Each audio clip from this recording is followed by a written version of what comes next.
Pois bem, irmãos, como que nós tratamos com as coisas encobertas e as coisas reveladas? Eu já vi muitos e muitos irmãos se preocupando em extremo com as coisas encobertas. Que Deus me revele qual emprego eu vou conseguir, que Deus me revele qual a esposa, qual a mulher com quem eu vou casar, que vai ser minha esposa, que Deus me revele quem vai ser o meu marido. Esse está no âmbito das coisas encobertas, que não sei se Deus vai te revelar ou não. Em alguns casos é quase certo que não, porque em alguns casos não é que a pessoa quer saber a vontade de Deus, ele quer saber o futuro, para que tenha uma segurança hoje do amanhã. Por outro lado, nós temos exemplos na Bíblia de homens e mulheres que aguardaram as promessas de Deus, e aguardando essas benditas promessas, contemplaram coisas maravilhosas da parte do Senhor. E a tua vida? Você espera nas promessas de Deus ou não?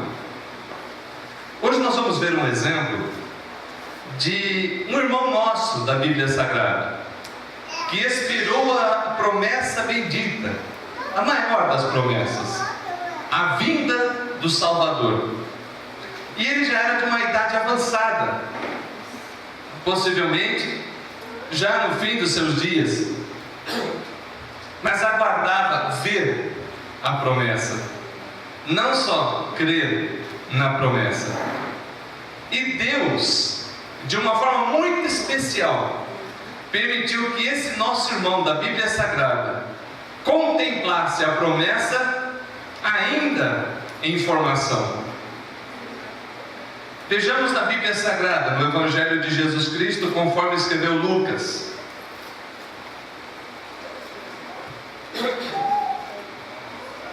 Boas Novas de Jesus Cristo, conforme escreveu Lucas, no capítulo de número 2.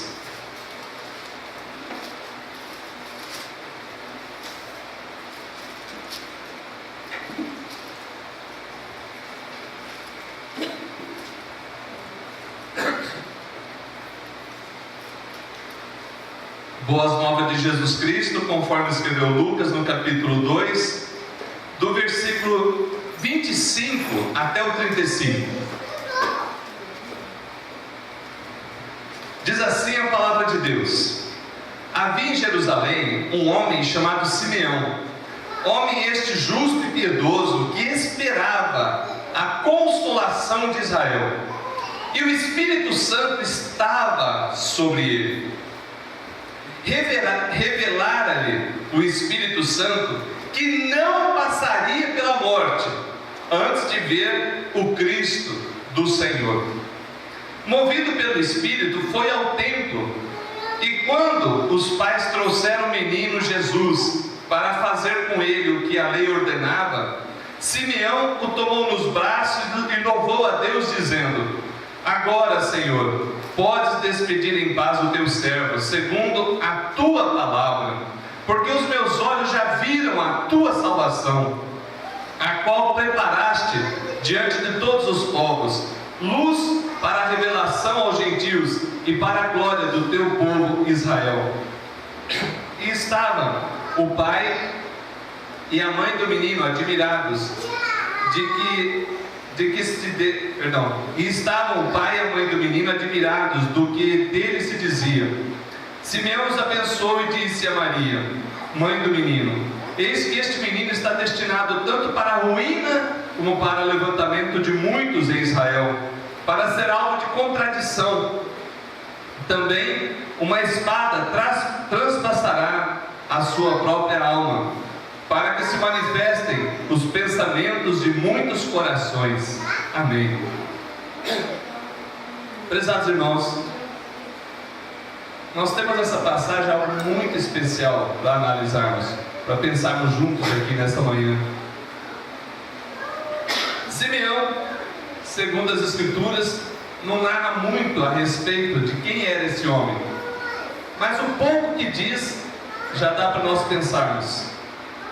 A Bíblia diz que havia em Jerusalém um homem chamado Simeão, homem este justo e piedoso, e esperava a consolação de Israel. Eu acho tremendo quando a Bíblia classifica algumas pessoas. Ela faz isso com Cornélio, faz isso com Jó, faz também com Simeão e com outros irmãos das Escrituras. Mas de modo especial aqui fala que era homem justo e piedoso. Essa classificação justo e piedoso não significa que era alguém sem erros. Justo significa que procura andar segundo a reta justiça de Deus, praticando aquilo que é correto, quando se refere ao ser humano caído.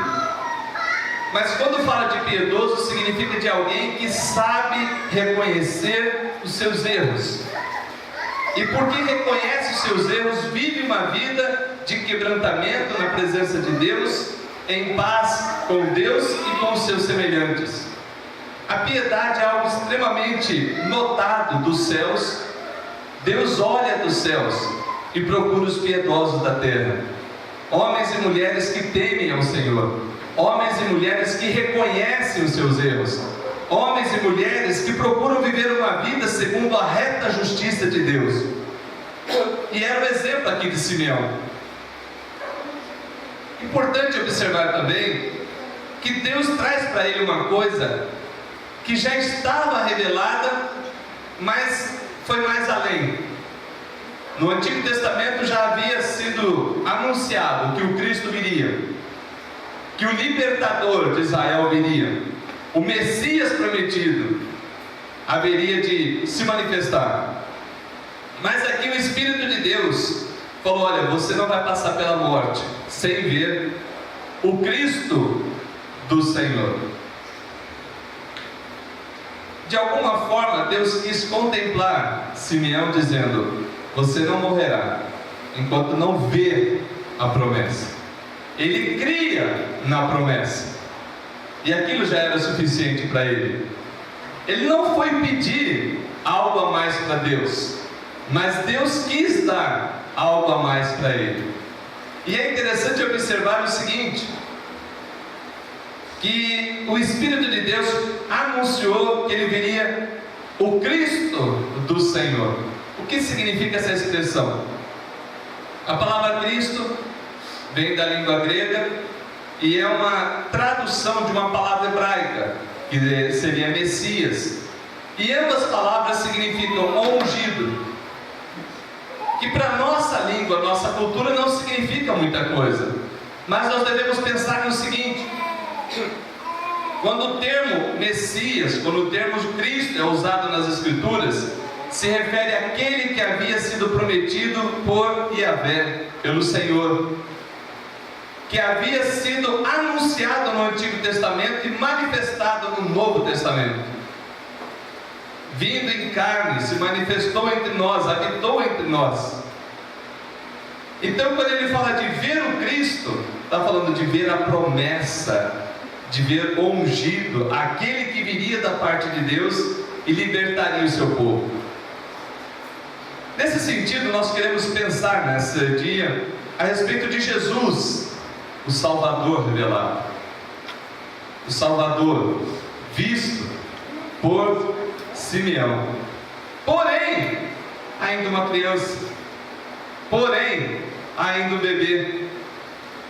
Diz o texto sagrado que Simeão, movido pelo Espírito, foi ao templo, e quando os pais trouxeram o menino Jesus para fazerem com ele o que a lei ordenava, Simeão o tomou nos braços e louvou a Deus, dizendo: agora, Senhor, pode despedir em paz o teu servo segundo a tua palavra. Nós vemos, a primeira coisa aqui, é que o Espírito Santo revela a chegada daquele que era esperado. É o Espírito Santo que traz o entendimento de quem é Jesus, ainda que o ministério de Jesus não estava manifestado. Ele ainda não havia, como bebê, cumprido o que deveria cumprir nessa terra. Mas o Espírito de Deus moveu Simeão a ir a um local, e nesse local acabaria vendo um menino, Jesus Cristo, ainda um bebê. Segundo, o Espírito Santo manifesta o Salvador. Por quê? Nós temos aqui que Simeão olhou para a criança, tomou nos braços e louvou a Deus. E ele louvou com uma frase que talvez para nós seja até absurda, mas para ele fazia todo sentido. Ele falou: olha, agora posso morrer em paz, a promessa cumpriu em minha vida. Simeão tinha consciência da sua limitação, tinha consciência de que ele era passageiro nessa terra, mas que ao ver Jesus Cristo, a promessa máxima aconteceu. Nós veremos na escola dominical um pouco da carta aos Efésios, no capítulo 1 hoje. E lá vamos também aprender a respeito disso, a respeito da plenitude dos tempos, a respeito da vinda do Senhor Jesus Cristo. Mas aqui de modo especial nós vemos que Jesus Cristo foi manifestado na vida de Simeão de forma visível e ainda um bebê. Ora, não estava escrito com um outdoor, com um neon: esse é o Messias, esse é aquele que a gente esperava. E Maria e José com certeza não saíram anunciando: olha, nasceu o Salvador. Havia riscos nesse anúncio, mas o Espírito de Deus anunciou para Simeão que ali estava o Salvador do mundo, um bebê. Ao chegar aqui, fiquei olhando para o Vincenzo e fiquei pensando numa cena que Simeão contemplou. Imagine a cena, uma neném desse tamanho talvez. Simeão toma nos braços e fala: agora pode se pedir em paz, porque eu já vi a tua salvação. É maravilhoso entendermos, irmãos, que o Espírito de Deus não é de confusão, o Espírito de Deus não é de causar bagunça, desordem, não é de levar pessoas a fazer coisas estapafúrdias, coisas ridículas, mas leva a pessoa a ser um adorador, leva a pessoa a exaltar o Deus dos céus e da terra, a louvar o Senhor. Nós vemos que depois, já no verso 29, nessa primeira declaração, ele inicia um cântico. Para nós não faz sentido na nossa língua, não tem nada de poesia aqui, mas para um judeu faz sentido. E ele diz: agora, Senhor, pode despedir em paz o teu servo segundo a tua palavra, porque os meus olhos já viram a tua salvação, a qual preparaste diante de todos os povos, luz para a revelação aos gentios e para a glória do teu povo Israel. É tremendo, porque Simeão anuncia no seu cântico de que aquela criança traria luz, revelando a salvação para aqueles que não eram considerados povo de Deus. Lembre-se que para muitos judeus, não poucos, Deus era Deus deles, não das outras nações. Ele era Deus do universo, mas cuidava só de Israel. Ele era Deus que de vez em quando podia fazer muitas benevolências para os outros povos, mas era especialmente o Deus de Israel, Deus de Abraão, Deus de Isaac, Deus de Jacó. Alguns judeus tinham um Deus por exclusivamente seu. E Simeão anunciou: não é assim. Esse menino vai trazer luz para aqueles que não se consideram ou não são considerados povo de Deus. E essa salvação, que é da glória de Israel, vai se estender para aqueles que não são ainda considerados povo de Deus por muitos. De modo que eu e você estamos nessa palavra, nesse cântico. É tremendo nós observarmos que o Espírito Santo revela o propósito para a vinda e para a vida de nosso Senhor e Salvador Jesus Cristo. Ainda uma criança, mas já ficou claro para aqueles que estavam ali ouvindo, conforme diz o texto, o pai e a mãe admirados do que se dizia, porque a luz para a revelação aos gentios e para a glória do teu povo Israel era o menino Jesus que estava presente ali no templo, para se cumprir nele tudo que a lei ordenava. É interessante, irmãos, observarmos o quanto o amor de Deus é tremendo e o quanto esse amor de Deus também se revela àqueles que são piedosos, àqueles que buscam esse entendimento em Deus. Observando aí nesse texto, nós podemos caminhar e ver a sequência dele. O pai e a mãe admirados, e Simeão continua, verso 34. Simeão os abençoou e disse a Maria, mãe do menino: eis que este menino está destinado tanto para a ruína como para o levantamento de muitos em Israel, e para ser alvo de contradição. Quando ele diz isso, ele está falando de duas classes de pessoas dentro do mesmo povo. Pelo menos é esse o entendimento da maioria dos estudiosos desse texto. Daqueles que vão ser levantados para a salvação, e daqueles que não vão ser levantados e ficarão na destruição, na ruína, na perdição. Dentro de Israel, dentro do povo de Deus, daqueles que deveriam esperar o Senhor, alguns haveriam de crer e outros não. Uns abraçariam a fé e o arrependimento e buscariam uma comunhão com o Senhor Jesus Cristo, e outros zombariam, iriam expulsá-lo das cidades, iriam procurar a morte do Senhor ferrenhamente. Por quê? Essa palavra profética é também para que soubessem que o ministério de Jesus Cristo não seria fácil. O ministério de Jesus poderia ser abraçado por alguns, mas também poderia ser rejeitado por muitos. O caminho largo não é o que conduz para a salvação. Apertada é a porta, estreito o caminho que conduz para a vida, e são poucos os que entram por ela.